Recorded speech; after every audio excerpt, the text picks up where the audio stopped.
আজকে এই যে চিংড়ি নিয়েছিলাম, 500 চিংড়ি নিয়েছি আর চিংড়ি ভাজছি।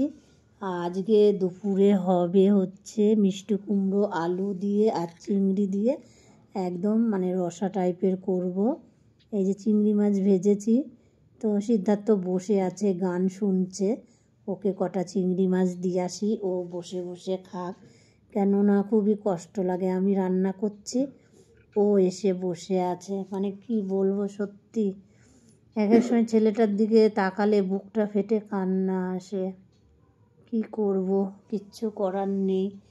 তো এই যে ছেলেকে দিলাম, খাচ্ছে। কখন একটু খেতে দেবো তবে খাবে। আর আমি যখনই রান্না করব ও আমার কাছে এসে বসে থাকে। তো এই যে কষানো হয়ে গেছে, জল দিয়ে দিয়েছি।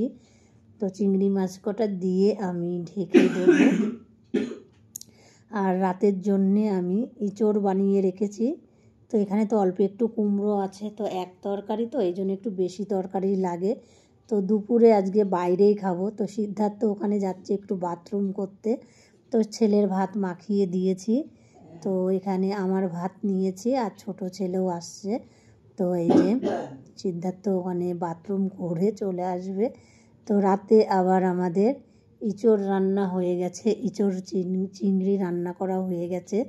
তো বড় ছেলেকে দিচ্ছি, আমি নিচ্ছি আর ছোট ছেলেকেও দেবো। তো এক দাদাভাই কমেন্ট করেছিল যে সিদ্ধার্থকে ঝোল কেন দেন না, ওর শুকনো ভাত দেখুন ও ঝোল খেতে পারে না, ঝাল প্রচণ্ড।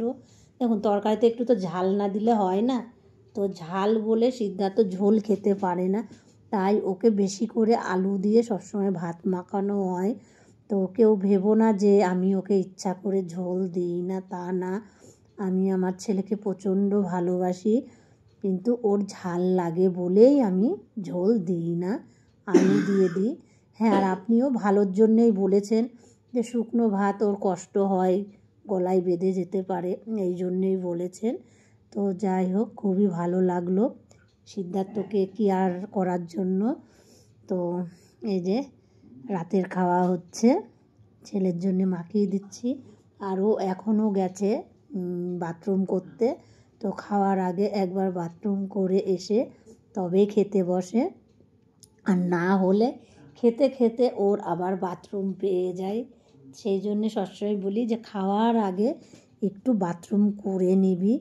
তো আগে প্রায় দিনই এরকম করতো, তো এখন এই যে খাওয়ার আগে করে আসে বলে আর অসুবিধা হয় না। তো ওই যে ছেলের হয়ে গেছে বাথরুম করা, কোটোটা রাখতে গেছে।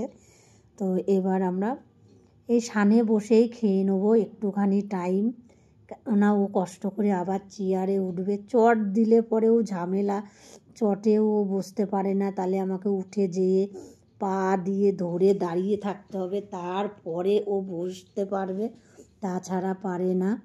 তো এই যে আবার ঠিকঠাক করে নিয়ে বসছে, আর যে মানে সামনের দিকে ঝুঁকে ঝুঁকে পড়ে যেতে নিচ্ছে।